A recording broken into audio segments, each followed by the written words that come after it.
যে কাজী বরিশাল আমাদের একজন অপোনেন্ট ছিল, উনি কিন্তু আমাদের এনিমি। একটা অপোনেন্ট খেলার মতো উনিও অনেকগুলো আগিয়েছিল, মন্ত্রীর সাথে ওনারই পাওয়ার কথা, সিনিয়র মানুষ। তারপর যে কোনো ওয়েতে আমাদের দেশটা তারেক রহমান সাহেব, বেগম খালেদা জিয়া, স্ট্যান্ডিং কমিটি যারা আছে তারা আমাকে বিবেচনা করেছে। যাক, এর জন্য আল্লাহর কাছে হাজার শুকরিয়া জানাই।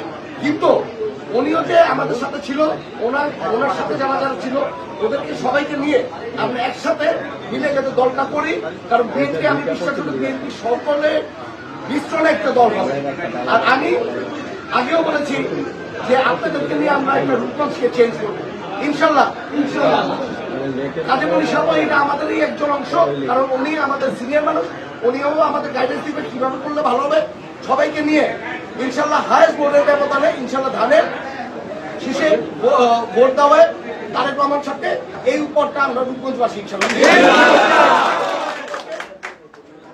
সবাইকে ধন্যবাদ জানাই। আর আমার নেতা তারেক রহমান সাহেব, আমাদের সবার দেশ নেত্রী বেগম খালেদা জিয়াকে ধন্যবাদ জানিয়ে আজকে কথা এখানে শেষ করছি। খোদাফেজ, বাংলাদেশ জিন্দাবাদ।